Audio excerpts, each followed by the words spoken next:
حضرت محمد صلی اللہ علیہ وآلہ وسلم کو یہ تسبیح حضرت جبرائیل علیہ السلام نے بتائی تھی۔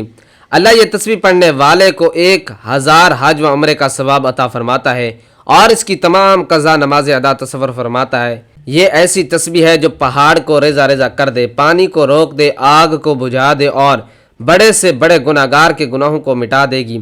یہ تسبیح ایک عظیم الشان راز ہے اور محترم و مقرب فرشتے حضرت جبرائیل علیہ السلام کی بتائی ہوئی خاص دعا ہے۔ میں نے آج تک جتنی بھی تسبیحات دیکھی، پڑھی یا سنی ہے، ان میں سے سب سے بلند و برتر ہے وہ عالی شان تسبیح یہ ہے۔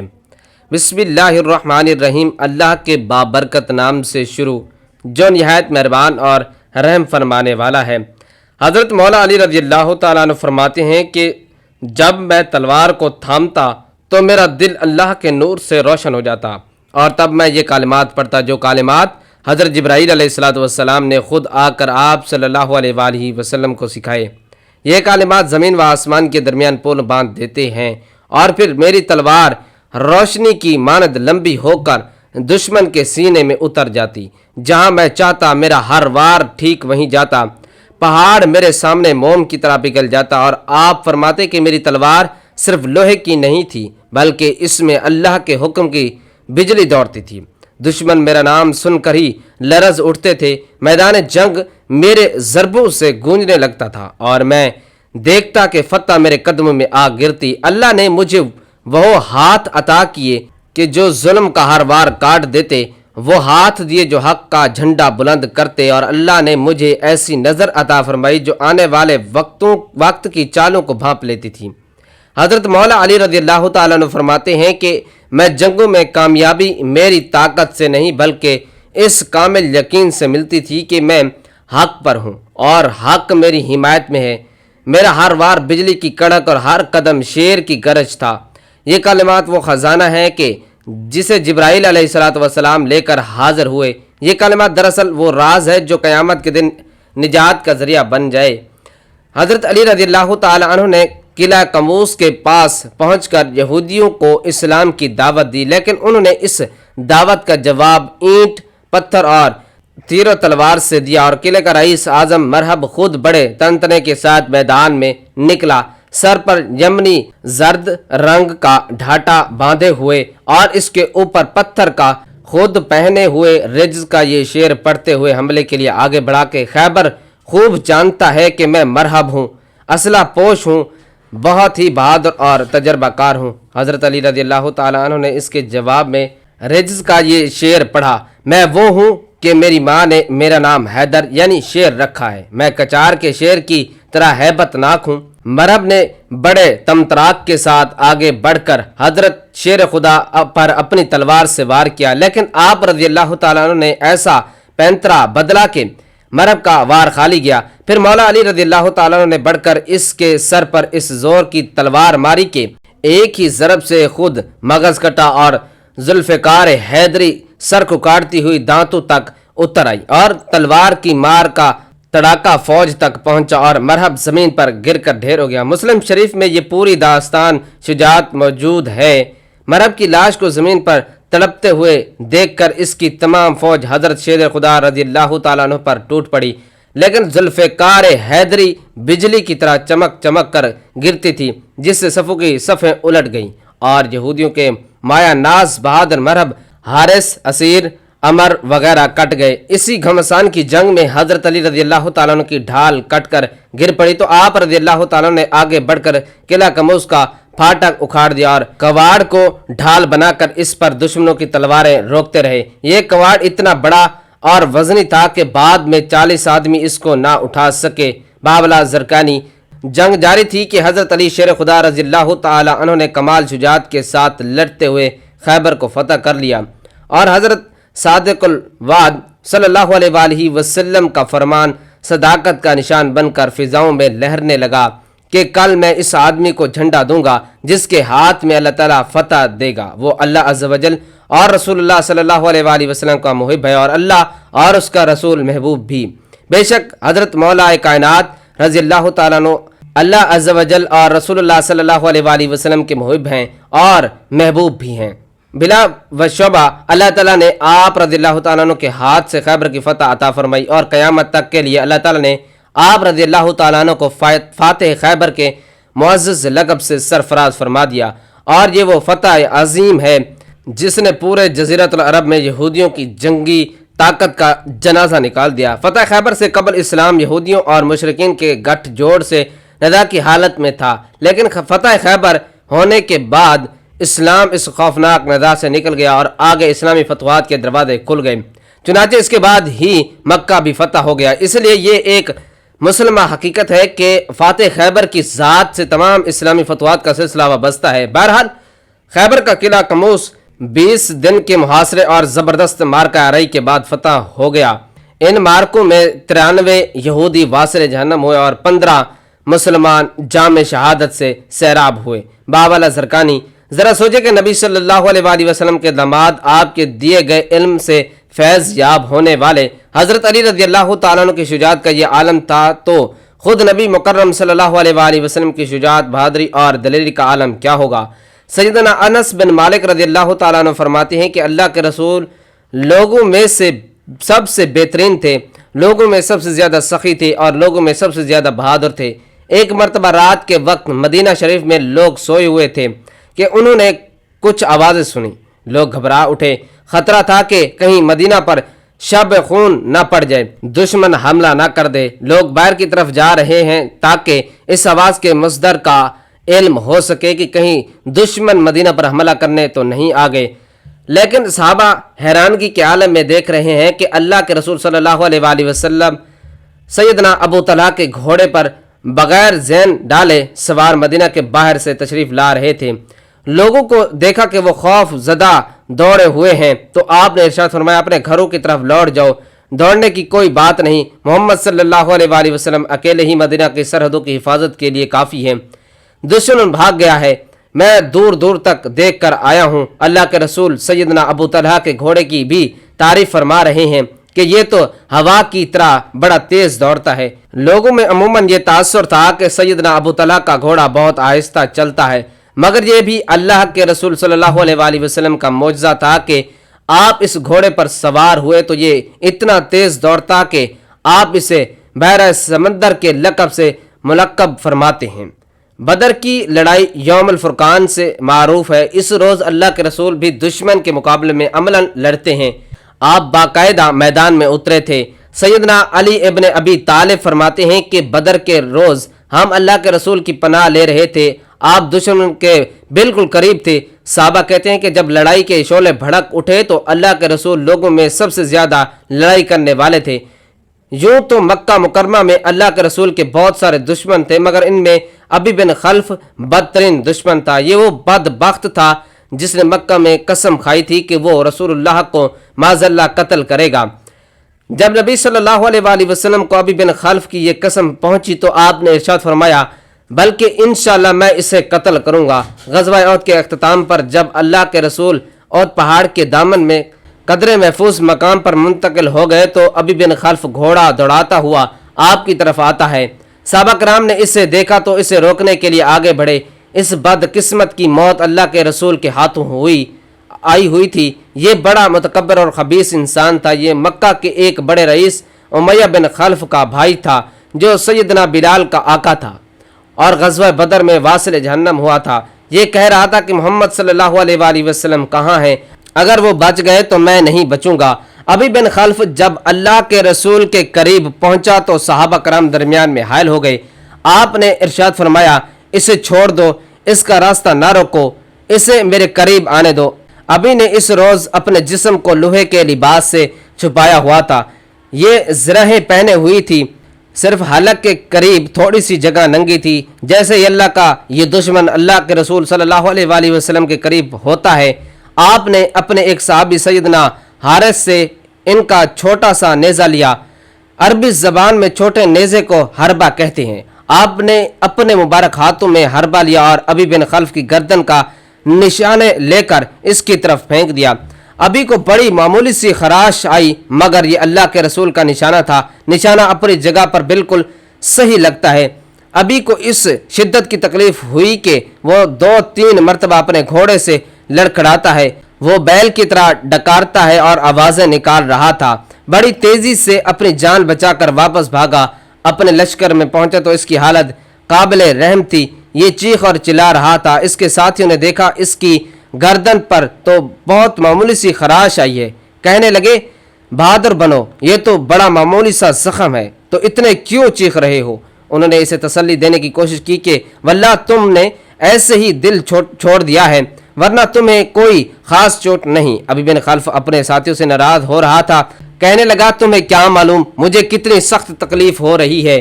بالآخر اس کے منہ سے درست اور صحیح بات نکل گئی، بڑے غصے سے کہنے لگا محمد صلی اللہ علیہ وآلہ وسلم نے مکہ میں مجھ سے کہا تھا کہ وہ مجھے قتل کریں گے، اس لیے اللہ کی قسم اگر وہ مجھ پر تھوک بھی دیتے تو میری جان چلی جاتی۔ غزوہ احد کے اختتام پر ابھی دوسرے لشکر کے ساتھ مکہ کی طرف روانہ ہوا۔ اس کے زخم سے خون تو بند تھا مگر اس میں شدید درد تھا۔ جب مکہ کے قریب صرف کے مقام پر پہنچا تو یہ اسی زخم کی وجہ سے واصل جہنم ہو جاتا ہے۔ ایک روایت کے مطابق یہ اپنے ہمراہیوں سے کہتا تھا اس کی قسم جس کے ہاتھ میں میری جان ہے، جو تکلیف مجھے ہے اگر وہ محاذ کے سارے باشندوں کو ہوتی تو وہ مر جاتے۔ اس میں کوئی شبہ نہیں کہ رسول اللہ صلی اللہ علیہ وآلہ وسلم اعلیٰ اخلاق کے مالک تھے، آپ بدترین دشمنوں کے لیے بھی خیر کے خواہ گر تھے، مگر ابی بن خلف وہ بدبخت اور بد خلق شخص تھا جو آپ کو مکہ میں دیکھتا تو کہتا محمد میرے پاس عود نامی ایک گھوڑا ہے، میں اس کو روزانہ 3، 7، 8 کلو دانہ کھلاتا ہوں، اس پر بیٹھ کر تمہیں قتل کروں گا۔ اس کے جواب میں اللہ کے رسول صلی اللہ علیہ وآلہ وسلم فرماتے تھے انشاءاللہ میں تمہیں قتل کروں گا۔ حدیث میں آتا ہے کہ اس شخص پر اللہ تعالیٰ کا غضب سب سے شدید ہوتا ہے، جس کو اللہ کا رسول اپنے ہاتھ سے اللہ کی راہ میں قتل کرے۔ اللہ کے رسول اپنی امت میں سے کسی اور کو بدبخت نہیں بنانا چاہتے تھے، اس لیے آپ نے پوری زندگی میں سوائے ابی بن خلف کے کسی شخص کو قتل نہیں کیا۔ بنو حوازن عرب کا مانا ہوا بہادر قبیلہ تھا، یہ لوگ تیر اندازی میں ماہر تھے۔ مکہ مکرمہ کے بعد بنو حوازن اور بنو ثقیف مل کر مسلمانوں کے خلاف حنین کی وادی میں آتے ہیں۔ حنین کی وادی مکہ مکرمہ سے زیادہ دور نہیں بلکہ مکہ سے جنوب کی طرف سفر کریں تو جلد ہی آپ حنین کی جگہ پر پہنچ جائیں گے۔ سیدنا برا بن عازب رضی اللہ تعالیٰ عنہ سے پوچھا گیا کہ کیا تم حنین کے روز بھاگ گئے تھے؟ دراصل دشمن نے اتنی اچھی صف بندی کی ہوئی تھی کہ اس سے پہلے کبھی نہ کی تھی۔ جب دشمن سے لڑائی شروع ہوئی تو انہوں نے اس زور سے تیر اندازی کی کہ مسلمانوں میں بھگدڑ مچ گئی، اور پھر مسلمانوں کی یہ حالت قرآن کریم کے الفاظ میں زمین اپنی تمام تر وسعت کے باوجود تنگ ہو گئی آتی ہے۔ لیکن اس موقع پر رسول اللہ کی بہادری اور جمع مردی کو ملاحظہ کیجئے کہ آپ اپنی جگہ استقلال و استقامت کا پہاڑ بن کر کھڑے ہوئے ہیں۔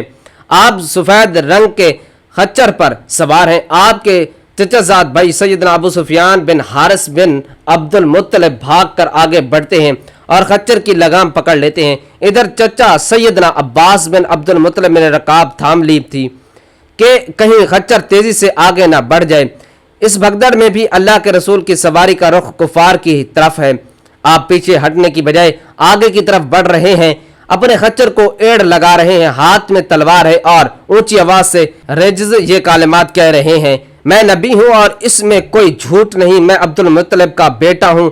ناظرین کرام، اللہ کے رسول کے ساتھ اس وقت جو لوگ ثابت قدم رہے ان میں سیدنا ابو بکر صدیق، سیدنا عمر فاروق، سیدنا عباس بن عبد المطلب، سیدنا فضیل بن عباس، سیدنا اسامہ بن زید شامل تھے۔